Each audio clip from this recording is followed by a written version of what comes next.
Self solutions എന്ന YouTube ചാനലിലേക്ക് നിങ്ങൾക്കെല്ലാവർക്കും സ്വാഗതം. നമ്മൾ ഇന്ന് പറയാൻ പോകുന്നത് അസ്യൂസ് സെൻഫോൺ ഗോ Z00VD ഇതിൻ്റെ ഡിസ്പ്ലേ ലൈറ്റ് പ്രോബ്ലംസ് അഥവാ നിങ്ങളുടെ ഡിസ്പ്ലേ കംപ്ലൈൻ്റ് ആണെന്നൊരു എങ്ങനെ പുതിയ ഡിസ്പ്ലേ ഇടാതെ മൾട്ടിമീറ്റർ ഉപയോഗിച്ച് ചെക്ക് ചെയ്യാം എന്നുള്ള ഫുള്ള് വിവരങ്ങൾ, ഡിസ്പ്ലേ ലൈറ്റുമായിട്ട് ബന്ധപ്പെട്ട ഫുള്ള് സൊല്യൂഷൻ ഈ വീഡിയോയിൽ നിന്ന് കിട്ടും. അപ്പോൾ വീഡിയോ ആദ്യം മുതൽ അവസാനം വരെ ശ്രദ്ധിച്ച് കാണുക. അപ്പോൾ നമുക്ക് നേരെ വീഡിയോയിലേക്ക് കിടക്കാം.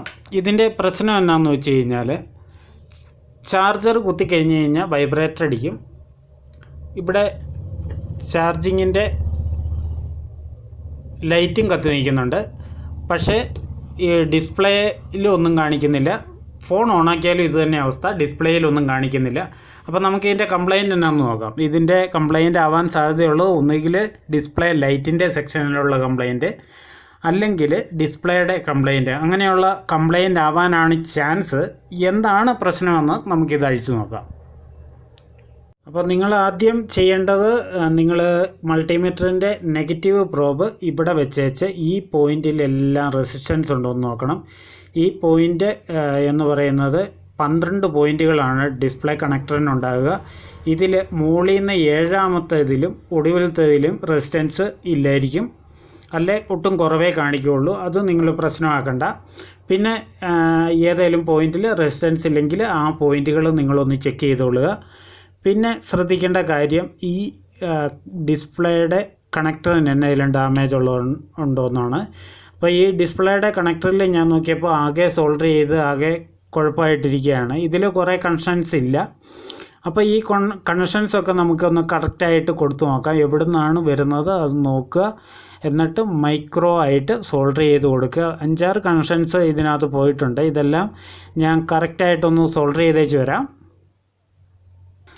അപ്പോൾ ഏകദേശം സോൾഡറിങ് എല്ലാം കഴിഞ്ഞിട്ടുണ്ട്. സോൾഡറിങ് എല്ലാം ഏകദേശം കറക്റ്റാണെന്നാണ് തോന്നുന്നത്. നമുക്ക് നോക്കാം. ഇത് ആദ്യം കണക്ടറിലേക്ക് കണക്ട് ചെയ്യുക. അതിനുശേഷം നിങ്ങൾ ഷോർട്ടിങ് ഉണ്ടോ എന്ന് നോക്കണം. ഏതെന്നെ കാരണമെന്ന് വെച്ച് കഴിഞ്ഞാൽ ഈ ലൈറ്റിൻ്റെ സെക്ഷനായിട്ട് പോയിട്ടുണ്ടാകുക. അപ്പോൾ ലൈറ്റിൻ്റെ സെക്ഷനൊക്കെ പോയിട്ടുണ്ടെന്നൊരു നിങ്ങൾക്കറിയാത്ത നല്ല വോൾട്ടേജ് വരുന്ന ലൈനുകളാണ്. അപ്പോൾ ആ ഭാഗത്ത് തന്നെ ഏതെങ്കിലും ഷോർട്ടിംഗ് ഒക്കെ ഉണ്ടെന്നൊരു അതൊരു പ്രശ്നമാകും. അപ്പോൾ നിങ്ങളിത് സോൾഡർ ചെയ്തേച്ചിടുമ്പോൾ ഒന്ന് ബാറ്ററി കോണ്ടാക്റ്റിൽ ഷോർട്ടിംഗ് ഒന്ന് ചെക്ക് ചെയ്തോളുക. അപ്പോൾ നമുക്ക് ബാറ്ററി ഇട്ട് ഒന്ന് നോക്കാം. ഈ കണക്ടർ ഒന്ന് നോക്കാം. കണക്ടർ ഒന്ന് ഇട്ട് നോക്കാം. അപ്പോൾ ഷോർട്ടിംഗ് ഒന്നും കണ്ടില്ല, അതുകൊണ്ട് തന്നെ ബാറ്ററി ഇട്ട് നമുക്കൊന്ന് ചാർജ് കണക്ട് ചെയ്ത് നോക്കാം. അപ്പോൾ വൈബ്രേറ്റർ ആയിട്ട് ഓണായിട്ടുണ്ട്. അപ്പോൾ നിങ്ങൾ കറക്റ്റായിട്ട് ജമ്പർ കൊടുത്തു കഴിഞ്ഞാൽ കറക്റ്റായിട്ട് ഇത് വർക്ക് ചെയ്തോളും. ഡിസ്പ്ലേക്കൊന്നും ഒരു കുഴപ്പം വരില്ല. ഡിസ്പ്ലേയുടെ കണക്ഷൻ അതിന് കറക്റ്റായിട്ട് കിട്ടിക്കഴിഞ്ഞ് കഴിഞ്ഞാൽ അത് കറക്റ്റായിട്ട് വർക്ക് ചെയ്യും. അപ്പോൾ ചാർജ് കയറുന്നുണ്ട്. അപ്പോൾ ഇത്രയൊക്കെ ഉള്ളൂ ഇന്നത്തെ വീഡിയോ ഇഷ്ടപ്പെട്ടാൽ ലൈക്ക് ചെയ്യുക. ഇതിനെപ്പറ്റി എന്തെങ്കിലും ഡൗട്ടുള്ളവരെ കമൻറ്റായിട്ട് ചോദിക്കാവുന്നതാണ്. അപ്പോൾ ഒരു പുത്തൻ കിടിലൻ വീഡിയോ ആയിട്ട് വീണ്ടും കാണാം. എല്ലാവർക്കും നന്ദി, നമസ്കാരം, ഗുഡ് ബൈ.